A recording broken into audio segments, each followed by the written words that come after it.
कि अगर इस मदारी इस जोकर में दम है तो आप एक काम करें ना, आप कहते हैं कि इस देश का हिंदू फेनेटिक है, कट्टरवादी है, ये जो है इस्लाम को जानता नहीं है। एक एवरेज मुसलमान से आप बात करिए, आपने कुरान शरीफ नहीं पढ़ा, वो ऐसे पूछेगा आपसे जैसे वो पढ़ के ही पैदा हुआ था।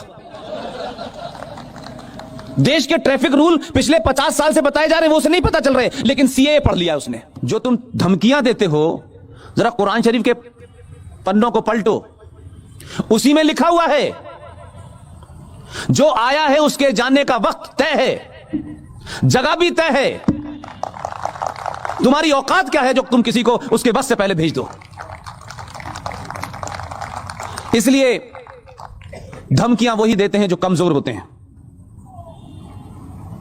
ताकतवर आदमी धमकी नहीं देता है। ताकतवर आदमी आता है, किताब उठाता है, पार्लियामेंट में जाता है और 370 समाप्त हो जाता है।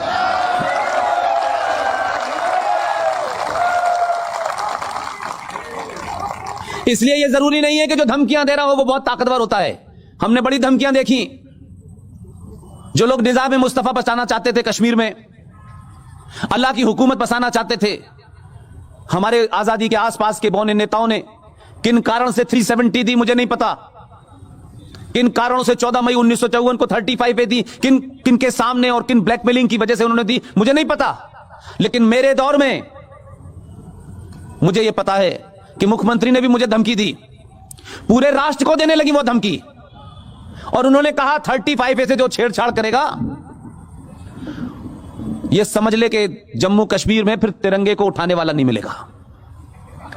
एक मुख्यमंत्री शपथ लेकर के भारत के संविधान की यह हिम्मत करती है कि वो धमकी देती है। सिटिंग चीफ मिनिस्टर, उस पर देशद्रोह का मुकदमा चलना चाहिए था, लेकिन सरकारें और समाज ने खामोशी इख्तियार की, इसलिए उसको लगा कुछ और बोलो। कुछ लोगों ने नजरअंदाज कर दिया, उसने दूसरा बयान दिया मुख्यमंत्री होते हुए। अगर इस पे फैसला आ गया, जबकि 35 पे की सुनवाई भारत की सुप्रीम कोर्ट में चल रही थी, यह विश्व हिंदू परिषद के ऑफिस में नहीं चल रही थी, सुप्रीम कोर्ट में सुनवाई चल रही थी। वो जजे को चैलेंज कर रही थी, इस देश की न्यायपालिका को चैलेंज कर रही थी। वो न्यायपालिका जो कंटेम्प्ट ऑफ कोर्ट करती है, किसी गरीब को पकड़ के खड़ा कर देती है। हिम्मत नहीं हुई उनकी कहने की। उसने कहा अगर आया तो हम हिंदुस्तान के 1947 जैसे हालात कर देंगे। बहुत लोगों को बुरा लगा। मैंने कहा आपको करने की जरूरत नहीं है, हमने जो आदमी भेजा है वो 1947 से हिसाब लेना शुरू करेगा।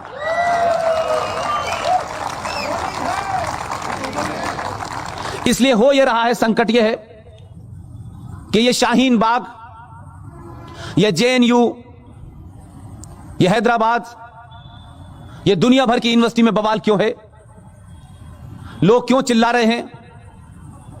क्या उनके अंदर बदहवासी है? उसको समझने के लिए आप यहां से शुरू करें। 1947 से इस देश में, इस देश के संविधान में, इस देश की संसद में, इस देश की न्यायपालिका के माध्यम से जो एक इनविजिबल सत्ता क्रिएट कर दी गई थी, जम्मू एंड कश्मीर से भारत आजाद हुआ, पाकिस्तान बना, 2 नेशन थ्योरी पे बना, लेकिन उसके बाद भारत की धरती पे आपने जम्मू कश्मीर का एग्जिस्टेंस भारत के संविधान के खिलाफ जाकर के जो धाराएं आपने दी, जो कंसेशन आपने दिए, आपने कहा कि वहां प्राइम मिनिस्टर की मांग होगी, प्राइम मिनिस्टर होगा।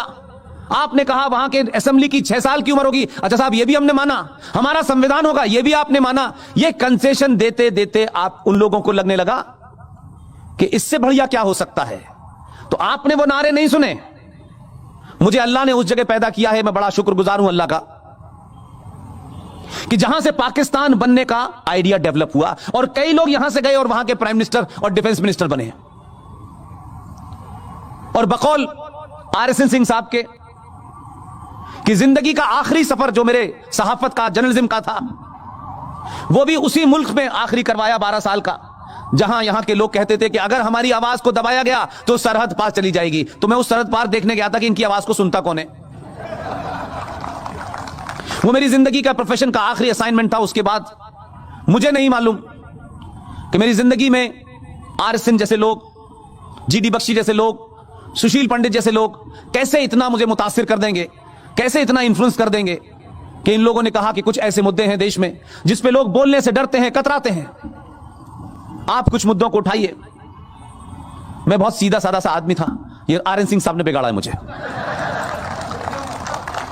और मुझे खुशी है, आज मैं पूरे फख्र से कह सकता हूं कि आरएन सिंह साहब इस देश के हर बच्चे को बिगाड़ दे तो अच्छा है।